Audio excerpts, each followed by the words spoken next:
নমস্কাৰ এই মুহূৰ্তত আপোনালোকৰ বাবে এটা বিশেষ খবৰ লৈ আহিছোঁ বিধানসভাৰ মজিয়াত মুখ্যমন্ত্ৰী ডক্টৰ হিমন্ত বিশ্ব শৰ্মাই আজি এটা নতুন কথা প্ৰকাশ কৰিছে ৰাজ্য চৰকাৰে এখন নতুন আইন আজি লৈ আহিছে ৰাজ্য চৰকাৰে যি 1 লাখ চাকৰি দিয়াৰ প্ৰতিশ্ৰুতি দিছিলে সেই চাকৰিসমূহ দিয়াৰ বাবে এতিয়াৰ পৰা এটাই পৰীক্ষা অনুষ্ঠিত হ'ব আৰু সেই পৰীক্ষাত উত্তীৰ্ণ হ'লে প্ৰাৰ্থীসকলে নিজৰ পছন্দ অনুযায়ী চাকৰি লাভ কৰিব আৰু মুখ্যমন্ত্ৰী তথা অসম চৰকাৰে এই নতুন আইন কিছু মুহূৰ্তৰ আগতে অসমৰ সদনৰ মজিয়াত উত্থাপন কৰে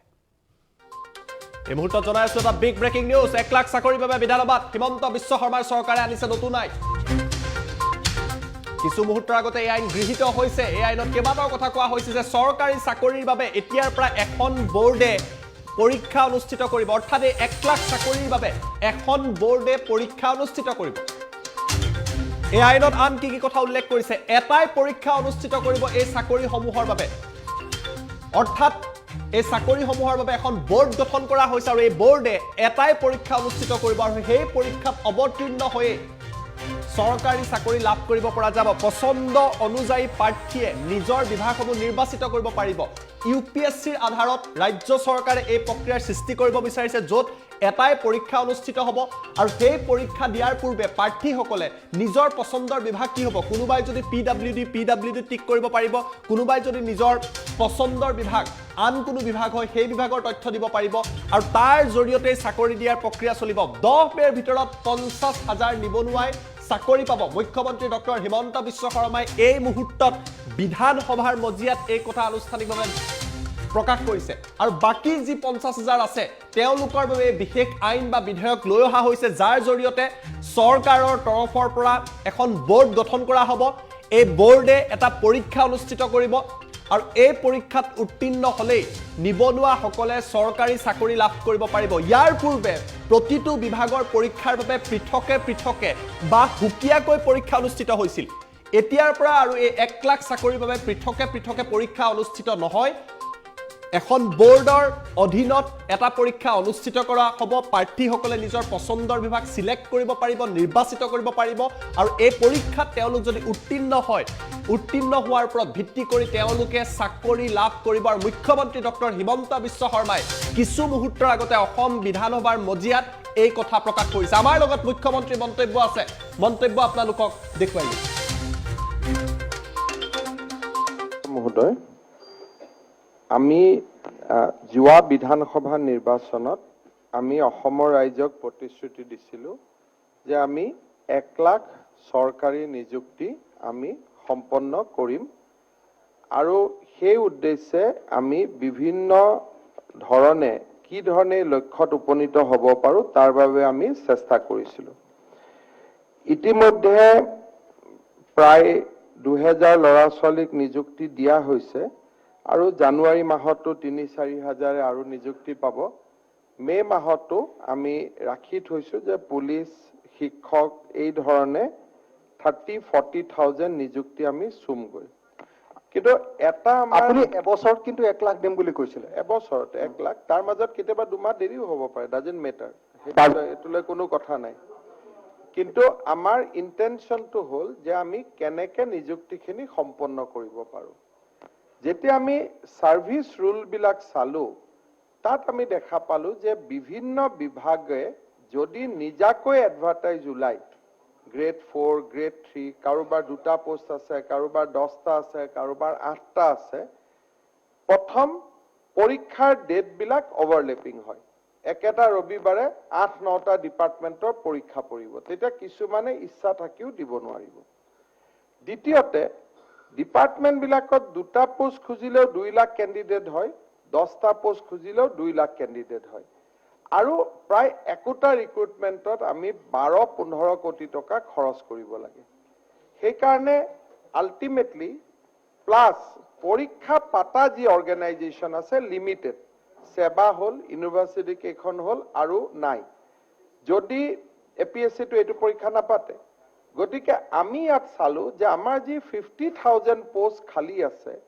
এই বা আমি ক্ৰিয়েট কৰিছো এই 50,000 পোষ্ট ইন্টাৰভিউ পাতি আমাৰ 5 ইয়াৰ্স কাৰ্যকালতো আমি দিব নোৱাৰো প্ৰথম এজেন্সি নাই পৰীক্ষা পাতিব এজেন্সি মানে মই কোনোবা তামিলনাডু কেৰালাৰ মানুহ বুজা নাই সেবা বা ইউনিভাৰ্সিটি আমাৰ হাতত নাই কাৰণ তেওঁলোকে ৰেগুলাৰ পৰীক্ষা পাতিব লাগে একে ডেটত বহুতৰ পৰীক্ষা হ'ব আৰু আমাৰ cost of the exam will be very high যি state government bear কৰিব নোৱাৰিব গতিকে এই যিখন এক্ট আনা হৈছে এই এক্টখন আনা হৈছে as a temporary solution for giving 1 lakh appointment এই যিখন এক্ট আনা হৈছে অৰ্থাৎ শিক্ষকৰ চাকৰিখিনি এটা নিৰ্দিষ্ট পন্থা আছে পুলিচৰ চাকৰি নিজা পন্থা আছে হেলথ ডিপাৰ্টমেন্টৰ চাকৰি নিজা পন্থা আছে এপিএসসিৰ চাকৰিখিনিৰো নিজা পন্থা আছে মাজত যিখিনি নন টেকনিক্যাল পোষ্ট থাকি গল গ্ৰেড 3 আৰু গ্ৰেড 4 আমি মে হক জুন হক জুলাই হক কিমান সোনকালে এবছৰ বুলি কলা লিটাৰেৰীটো নুবুজাই স্পিৰিট অন দা স্পিৰিট যে কিমান সোনকালে আমি 1 লাখ নিযুক্তিটো দিব পাৰো সেই কাৰণে আমি এটা উপায় হিচাপে এই বিলখন আনিছো that all service rule will be kept in abeyance এখন board hobo recruitment board jot guttei keta department or porikha ekelage hobo manujone porikha jete form fill up koribo teo likhi dibo more first priority irrigation second priority pwd third priority more health department according to marks jeneke apsc or upsc priority wise মোৰ যদি merit 1 নম্বৰো হল 100 পালো কিন্তু মই যদি প্ৰায়োৰিটি লিখি থৈছো place of posting বৰাক মই বৰাকতে যাব পাৰিম মই এটা গুৱাহাটী বুলি কথা নাই যদি মই প্ৰায়োৰিটি পোস্টিং সেক্ৰেটাৰিয়েট নিলিখি ডাইৰেক্টৰেট লিখি দিছো তেতিয়া হলে মই ডাইৰেক্টৰেট যাম মই সেক্ৰেটাৰিত নাপাও যদিও মোৰ ৰিজাল্টটো ভাল হ'ব পাৰে অৰ্থাৎ ইউপিএসসিৰ প্যাটাৰ্নটো আমি ইয়াত লব খুজিছো যে according to the priority candidates gives during the form fill up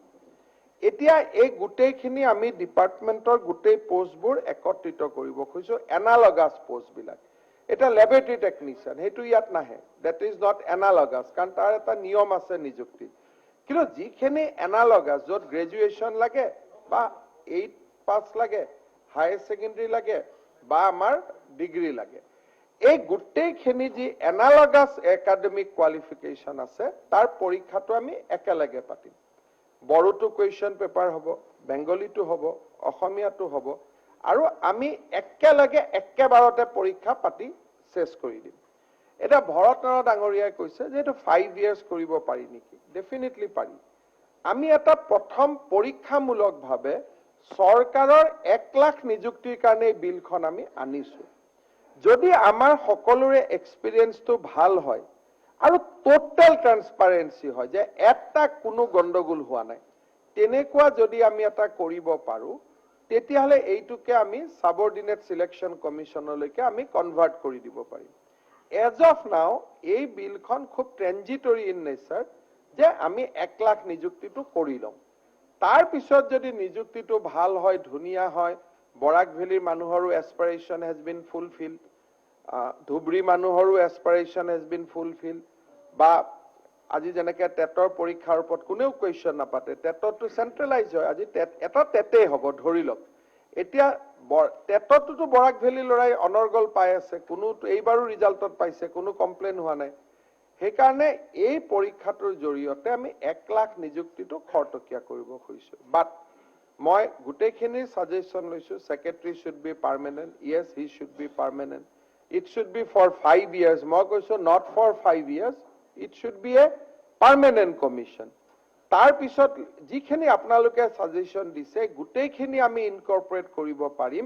যদি এপ্ৰিল মে জুন যেতিয়া আমি খিনি টিআইটো থাকিব না RTI to all থাকিবই state government or RTI act already covered because this is a instrumentality of state এখন independent commission নহয় আমাৰ প্ৰিন্সিপাল সেক্ৰেটাৰি জনে তাত গৈ প্ৰিন্সিপাল সেক্ৰেটাৰি হ'ব আমাৰ সেক্ৰেটাৰি হ'ব গতিকে RTI is obvious RTI নোহোৱাৰ কোনো মিনিং নাই গতিকে RTI থাকিবই আৰু গুড ফেইথটো কিয় ৰাখা হয় ইট ইজ যিমান এক্ট আছে সব actor this is a drafting model কিন্তু যদি দুৰ্নীতি কৰে তো মেলা ফাইদি হৈ গ'ল তো গুড ফেইথে কভাৰ নকৰে গুড ফেইথে কি কভাৰ কৰে যে বানপানী আহি গ'ল জেনুইন বানপানী জুইত জ্বলি গ'ল আজি গুটে কোৱেশ্চন পেপাৰ আছে দেখা দেখি জুই এটা জ্বলিছে বানপানী আহি গ'ল আৰ্টিফিশিয়াল ফ্লাডিং হৈ গ'ল তেনেকুৱা good faith or act of God এইবিলাক যাতে কভাৰ কৰিব পাৰে কিন্তু পইচা লোৱাটো মেলা ফাইদি দুৰ্নীতিটো গুড ফেইথৰ ডেফিনেশনৰ ভিতৰত নাহে নেপোটিজম দুৰ্নীতি গুড ফেইথৰ ডেফিনেশনৰ ভিতৰত নাহে গুড ফেইথৰ ডেফিনেশ্যনৰ ভিতৰত এক্ট অফ গড আৰু যিটো হিউমেন যে মই পৰীক্ষাৰ বহি এখন চাই থাকোঁতে মোৰ তেজ বমি আহি গ'ল, বহিখনত তেজ হৈ গ'ল, যে ল'ৰাটোৱেতো নতুনকৈ পৰীক্ষা দিব লাগিব। তো that is on good faith. এটা যদি ল'ৰাটোৱে কয় তুমি এইটো মোক ডেলিভাৰেটলি বমি কৰি দিলা, ডেলিভাৰেটলি তোমাৰ ব্লাড ভমিটিং হৈ গ'ল, দেয়াৰ আৰ চাৰ্টেন এক্সেপশ্যন যিটো গুড ফেইথত কাভাৰ কৰে আৰু এইটো পৃথিৱীৰ চব এক্টতে থাকে। কিন্তু that doesn't protect anybody from nepotism and corruption. গতিকে আপোনালোকে আজি হাউচত যিখিনি ৰাইট স্পিৰিটত যিখিনি অপিনিয়ন দিছে সেইখিনি আমি ৰাখি থম। যেতিয়া আমি পাৰ্মানেণ্ট কমিশ্যনৰ কাৰণে আহিম বা এইখনকে আমি সংশোধন আনিম, সংশোধন আনাত বেয়া নাপাব, আমি we might bring a amendment saying that this commission will be a permanent commission hereafter. So' তেতিয়া গোটেইখিনি আমি ৰাখি থম। চিলেকশ্যনটো অকল গভৰ্ণমেণ্টে নকৰি অপজিশ্যনৰ লিডাৰ আৰু চিফ ঠিক জাষ্টিছ আছে, যেতিয়া পাৰ্মানেণ্ট কমিশ্যনত আহিব তেতিয়া আমি গোটেইখিনি আপোনালোকৰ কথা আমি কনচিডাৰ কৰিব পাৰিম। যেতিয়া এইবাৰ যিখন এক্ট আনিছো স্পেচিয়েলি, কাৰণ বহুত মানুহে আমাকো চেলেঞ্জ দি আছে যে আপোনালোকে পাৰিব নে নাই 1 বছৰ, যেনেকে এতিয়া আপুনি ক'লে মেলৈকে কৈছে দেই, এতিয়াতো মোৰ দেৰিয়ে হ'ল, মই এতিয়া আনিছো, 2 মাহটো ইণ্টাৰভিউ দিবই সময় দিব লাগিব, আমিতো ডিচেম্বৰত আছো, পৰীক্ষা হ'ব লাগিব, 5 লাখ কেণ্ডিডেটে দিব, বহি চাব লাগিব। হিমন্ত বিশ্ব শৰ্মাই বহি চালেতো মই 15 দিনত চাই দিম, কিন্তু মইতো ইমান সপোন দেখিব নোৱাৰো, মোৰো সপোনৰটো ৰেষ্ট্ৰিকশ্যন থাকিব। গতিকে ঘটনাটো হ'ল যে process will now be start with this amendment. যেতিয়া ৰাজ্যপালে চহী কৰি দিব লগে লগে আমি 1 লাখ নিযুক্তি, কিন্তু 50,000 ইজ অলৰেডি কাভাৰ্ড। 50,000 আমি আগুৱাই গ'লো, 10 মে'ত আগত আমি পাৰিম। বাকী 50,000 যদি ৰিক্ৰুটমেণ্ট প্ৰচেছটো যিটো ইয়াত লিখা আছে যে সেৱাক দিব, ইউনিভাৰ্চিটিক দিব, অৰ এজেঞ্চি, এনি আদাৰ এজেঞ্চি মানে কি আমাৰ নহয়, এনি আদাৰ এজেঞ্চি মানে প্ৰাইভেট এজেঞ্চি আমি বুজোৱা নাই। অমিয় কুমাৰ দাস ইনষ্টিটিউট, আমাৰ ইণ্ডিয়ান ইনষ্টিটিউট, কিন্তু আপোনালোকক হাউচক মই এছুৰেঞ্চ দিছো কোনো প্ৰাইভেট এজেঞ্চিক আমি আউটচোৰ্চ নকৰোঁ। মোৰ 2টা প্ৰশ্ন আছিলে। এইটো মই এছুৰেঞ্চ দিছো যে ন' প্ৰাইভেট এজেঞ্চি উইল বি আউটচোৰ্চ। সেৱাই কাৰোবাক কামত লগাই, ইউনিভাৰ্চিটিয়ে কাৰোবাক কামত লগাই, বেলেগ কথা। Government will not engage any private আৰু ইনষ্টিটিউট। পুলিচত যিটো এতিয়া এজেঞ্চিয়ে কৰি আছে সেইটোক একেবাৰে আঁতৰাব লাগে। পুলিচৰটো সেৱাই কৰিব আগত এতিয়া যিটো কৰি আছিলে যিমানবিলাক দৌৰা, কিন্তু পুলিচৰ এইবাৰ মই নিৰ্দেশ দিছো কোনো এজেঞ্চিয়ে পুলিচৰ পৰীক্ষা নাপাতে। এইবাৰ যিটো পুলিচ ৰিক্ৰুটমেণ্টৰ পৰীক্ষা হ'ব ইট উইল বি কণ্ডাক্টেড বাই সেৱা। তো অলৰেডি আমি ডিচিশ্যন লৈছো। আৰু এপইণ্টমেণ্টৰ ক্ষেত্ৰত মোৰ কামেই হ'ল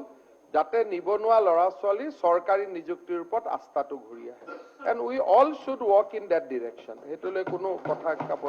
আৰু আমাৰে লছ হ'ব, আমি এতিয়া গ্ৰেড 4 এটাও দিব নোৱাৰিম। আমাৰ পাৰ্টিৰ আটাইতকৈ কোনো লিষ্টটো নাই, আমাৰে লছ হ'ব, কিন্তু but we have to do it for our future. মাজত খালি ৰাস্তা উলিয়াই নল'ব আগত এতিয়া প্ৰেক্টিকেলি। আপোনাৰ বুদ্ধি আপোনাৰ আছে, মোৰতো ইমান নলেজ নাই। আপুনিতো বৰাক ভেলীলৈকে লক্ষ্মণে জানে, বৰাক ভেলীলৈকে খবৰ ৰাখে। ধন্যবাদ। আৰু